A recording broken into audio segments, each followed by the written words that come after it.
안녕하세요, 한창 변호사입니다. 오늘은 자신의 기존 변호사를 바꾸고 싶어하는 이유들에 대해서 한번 살펴보겠습니다.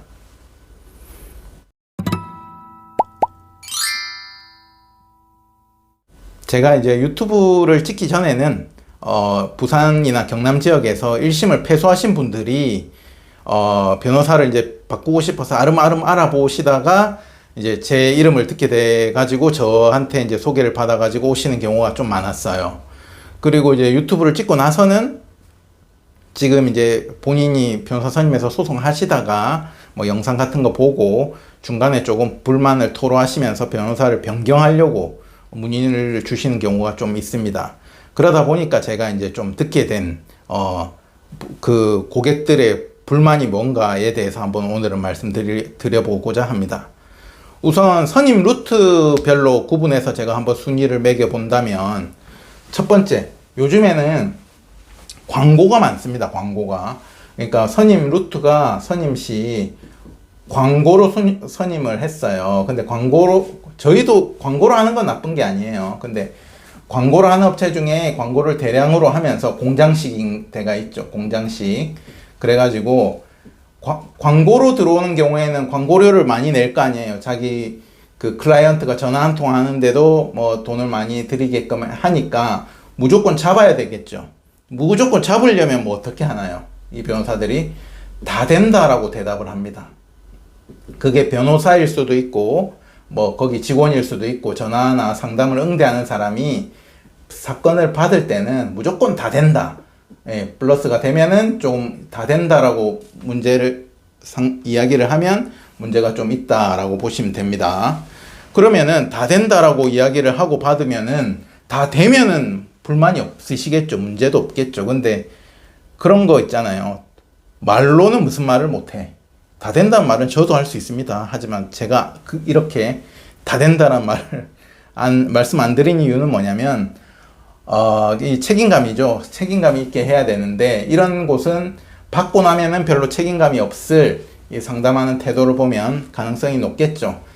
이런 곳에서 주로 보면은 첫 번째, 상담한 변호사와 진행한 변호사가 다르다는 이야기가 나오고, 두 번째, 변호사랑은 직접 연락이 안 된다. 다 직원들이 응대를 한다. 그래서 변호사랑 연락할 방도도 없고, 여기서 이제 불만이 일단 생겨요. 그 세 번째, 이제 서면을 보니까 서면을 보여주지도 않는 곳도 있고, 자기를 위해서 작성된 서면을 보니까 실망을 하게 되죠. 그러니까 이렇게 광고를 해서 하는 데는 수임료도 싸지도 않습니다. 비싸요. 비싸게 주고, 엄청 좋은 곳이라고 광고를 하길래 선임을 했는데, 이런 일련의 과정을 겪으면서 불만이 생기는 경우가 있습니다. 두 번째는 주로 소개로, 뭐 지인 소개 등으로 선임했는데, 선임할 때는 그냥 변호사라고 했는데 이분이 자기가 진행을 해보니까 이혼 전문이 아니신 것 같다. 그래서 불만이다. 이런 분들이 좀 두 번째로 많고요. 세 번째는 상담 자체도 다 사무장이 다 했어. 사무장이나 뭐 실장급 직원들이 했는데 나중에 보니까 진행도 변호사는 얼굴 구경도 못했고 진행도 다 직원들이 하는 것 같다.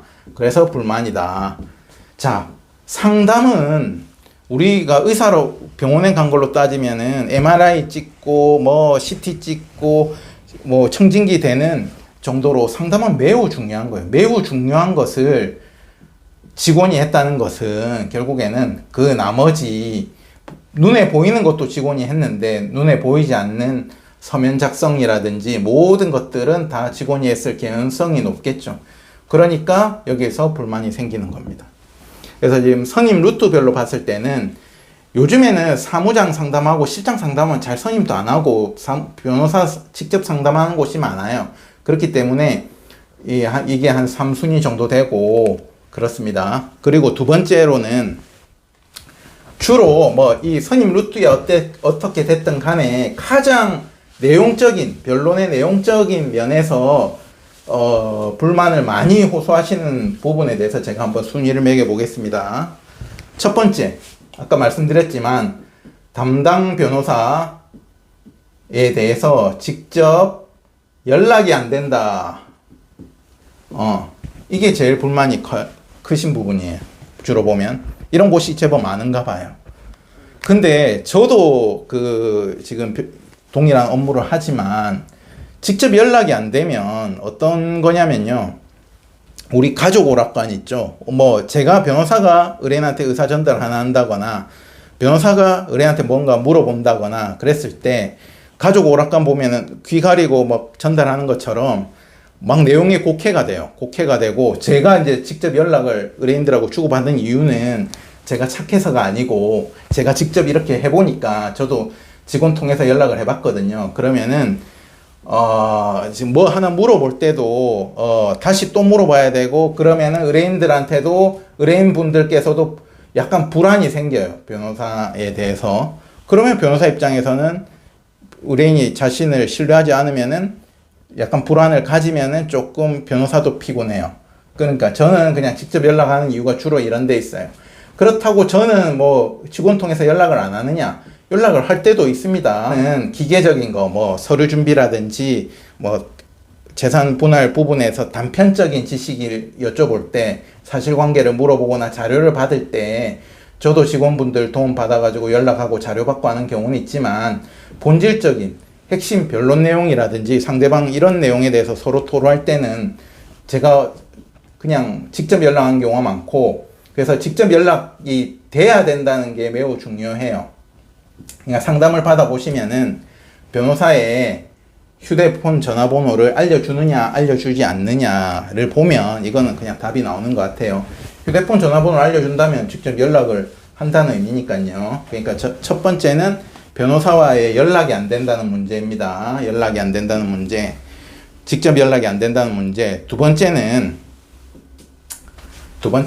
그냥 나는 변호사가 아니고 고객이지만 직접 서면을 읽어봤는데, 변호사가 썼다는 서면을 읽어봤는데 너무 성의가 없고 전략이 없고 쉽게 말해서 너무 못 썼다는 거예요. 서면을 못 썼다. 읽어보니 서면 자체가 나는 불만이다. 거의 내가 써준 내용 옮겨쓰기 수준으로만 해놨다. 이런 불만이 가장 많아요. 그래서 실제로 이제 1심 하시면서 저로 변호사를 변경하시는 경우도 간혹 있는데, 그런 경우에도 보면 주로 이제 연락이 안 된다는 건 어쨌든 단편적인 거지만 본질적으로 변호사를 아예 바꿔버리시는 분들, 불만을 토로하는 내용은 이게 제일 많아요. 근데 본질적으로 이 두 번째 부분이 서면이 너무 마음에 안 든다라고 돼버리면 이걸 아예 변호사를 바꿔버리는 경우가 있습니다. 저든 아니든 간에. 왜냐면은 이게 서면이 마음에 안 든다는 사건은 대부분 보면은 복잡한 사건이에요. 복잡하고 재산 분할 사건이고 뭔가 이거는 전략을 세워가지고 기조 있게 갔어야 될 사건인데 변호사가 너무 상대방 서면 내면 반박하고 이렇게 기계적으로만 왔다 갔다 거리니까 의뢰인 입장에서는 그것도 그 반박한 내용도 의뢰인이 한 말 그대로 옮겨서 그냥 다 붙여넣기로 해서 제출하고 하니까 의뢰인들 입장에서는 제일 불만이 토로가 많고, 저한테도 이렇게 이걸 변경을 해야 되냐 말아야 되냐 물어보는 경우가 많습니다. 근데 서면적인 부분에서 불만이 생기면 실질적으로도 변호사를 변경해 버리는 경우도 많습니다. 그리고 제가 이제 이 변호사 선임 문제로 내가 변호사는 넘쳐나고 고민하시고 또 우리가 광고 시장에서는 선임하기 전에는 다 좋아 보이잖아요. 그죠? 그렇게 보이고, 선임하기 전에는 나한테 다 잘해줄 것 같고, 성의 있게 해줄 것 같고, 서면도 잘 써줄 것 같고 하는데 막상 뚜껑 열어보면은 불만인 경우가 많기 때문에 제가 몇 가지 팁을 드리면은, 일단은 팀 변론이라고, 팀 변론. 우린 변호사 수가 많아요. 그 팀으로 합니다. 이런 것들은, 이거는 저의 약간 주관이 들어가 있습니다. 근데 저는 공부를 할 때도 공저자 책 있잖아요. 책 중에 공저, A, B, C, D가 썼다. C, D가 썼다. 이런 책들은 공부할 때 그냥 무조건 걸렀거든요. 왜 걸렀느냐?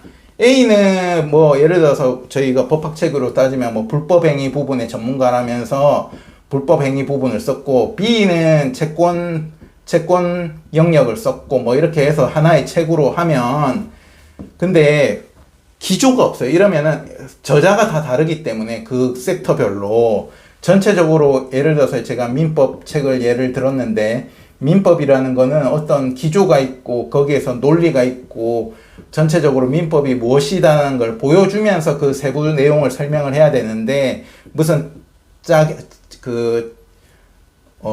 쪼개진 뭐 논문 읽듯이 ABCD가 다 다른 기조로 자기 영역만 써버리면 이게 다 연계가 안 되면 모르겠는데 어때요? 민법이라는 총 체계 중에서는 이게 다 연계가 돼야 되거든요, 논조가. 그런데 이게 다 분해가 되기 때문에 저는 개인적으로는 공저자 책을 공부할 때는 보지 않습니다. 근데 이 말씀을 왜 드렸냐? 우리가 이혼 소송이라는 것도 마찬가지예요. 소송이라는 거는 하나의 기조를 잡아가지고, 기조나 뭐 내지는 전략을 세워가지고 그것을 일관되게 밀고 붙이는 게 중요한 부분이 있는데, 변론을 A, B, C, D로 한다는 의미는 곧 우리는 공장식이라는 말이거든요. 그죠? 공장식. 뭐 A는 뭐 문짝만 달고 B는 뭐 자동차 조립으로 따지면 다 분해해가지고 이렇게 섹터를 나눠가지고 하겠다는 건데, 실질적으로는 소송은 한 가지 기조로 밀어붙여야 되기 때문에 이렇게 팀 변론이다 이래버리면 저는 조금 아니다 라는 생각이 듭니다. 그리고 제가 그는 변호사로서의 생각이고요. 그 다음에 그때 말씀하신 내용이 변호사가 쓴 서면이 너무 간단하다 이런 말씀을 많이 하세요. 근데 너무 간단한 서면은 저는 조금 비춥니다. 왜냐하면 지금 저희가 상담하는 게 일반 민사소송이면 그게 간단하다고 해서 문제가 있다 없다라고 판단을 하긴 어려운데, 우리가 말하는 가사소송, 특히 이혼소송에서는, 이혼소송이라는 거는 제가 뭐 다른 영상에도 말씀드렸지만 이미지 싸움 편도 있고 뭐 기조 싸움 편도 있고, 하나의 부부가 1년을 살았든 6개월을 살았든 10년을 살았든 그 있었던 일들에 대해서 모든 것을 나열한다고 당연히 좋은 건 아니겠죠. 하지만은 어느 정도는 기조를 채워야지. 그냥 민사소송은 어때요? 돈 빌려줬다? 빌려줬냐 아니냐 이것만 보면 돼요. 그 둘의 관계가 어땠고 누가 잘했고 누가 이쁘고 안 이쁘고를 보는 게 아니란 말이에요. 근데 이혼소송은 부부간의 소송이기 때문에 이렇게 민사소송 하듯이, 민사소송을 많이 하신 변호사님들이 이렇게 글을 쓸 수가 있어요. 그러면은 민사소송 하듯이 너무 간단한 서면을 내버리면 그걸로는 본질을 판사님이 볼 수는 없는 거예요. 그냥 뭐 바람을 폈구나, 단편적인 사실관계 잘려져 있는 것들만 보기 때문에 너무 간단한 서면이라고 하면은 조금 우려가 된다 이렇게 말씀드릴 수 있을 것 같고요. 그 다음에 이제 좀 광고를 하다 보면은 뭐 몇천 건의 성공 사례 뭐 이렇게 광고하잖아요. 뭐 저도 하지만. 근데 이게 이제 큰 회사들 보면은 변호사 수가 몇백 명이에요. 100명이 넘어요. 그러면은 요거를 n분의 1을 해보시면은 성공 사례가 아주 적다는 걸 오히려 역으로 아시게 된다. 그리고 몇천 건의 성공 사례가 중요한 게 아니고, 내가 여기 변호사가 몇백 명이 있더라도 이 몇백 명 중에 내 사건을 담당할 변호사가 누구냐가 중요한 것이지, 이런 뭐 거라고 해가지고 회사라고 다 나쁜 게 아니고, 내 사건을 담당할 변호사가 훌륭한 변호사라면 그건 변론이 좋게 가는 거예요. 아까 제가 말씀드렸잖아요. 팀 변론은 허구고, 실질적으로 내 사건을 기조 있게 끝까지 책임감 있게 맡아줄 변호사가 실력이 있는가 없는가가 제일 중요하기 때문에, 이제 몇천 건의 성공 사례, 막 엄청 삐까반짝한 인테리어 이런 거를 보고 중요한 부분을 보셔야 되는데, 그죠? 중요하지 않은 부수적인 면을 보고 선임하셨다가 이제 후회를 하시는 경우가 많은 것 같아요. 근데 제가 이 영상을 찍는 이유는, 저는 중간에 하다가 오는 사건을 별로 안 받고 싶어요. 정말로 안 받고 싶어 하거든요. 그래서 왜냐면은 소송이란 건 초반에 기조나 전략을 다 세워가지고, 제가 영상에서 계속 말씀드린 게 뭐예요? 첫 서면이 제일 중요하다고 말씀드리잖아요. 여기서 거의 8, 90%의 승률이 좌우가 된다고 말씀드려요. 근데 그게 중요한 소송인데, 막 소송을 쪼개가지고 서면을 수십 개 하고 뭐 소송을 1년, 2년 하다가 저로 변호사를 바꾸면은, 뒤에서 들어온 저 입장에서는 이게 앞에서 내뱉어 놓은 말이 너무 많기 때문에 사실은 그냥 처음부터 사건을 받는 것보다 사실 더 힘들어요. 그래서 제가 이 영상을 찍는 거는 처음부터 변호사를 선임하실 때 조금 잘 알아보고 내가 신중하게 결정을 하셔야 된다. 어쨌든 내가 힘든 일을 겪고 이혼이란 과정을 겪고 있는데, 이혼 소송이 또 짧지도 않잖아요. 6개월에서 1년 보통 가기 때문에 그 기간 동안 내가 좀 마음 편하게 그래도 변호사 믿을 만하다 이런 마음으로 계셔야지. 안 그래도 마음이 힘들 텐데, 그죠?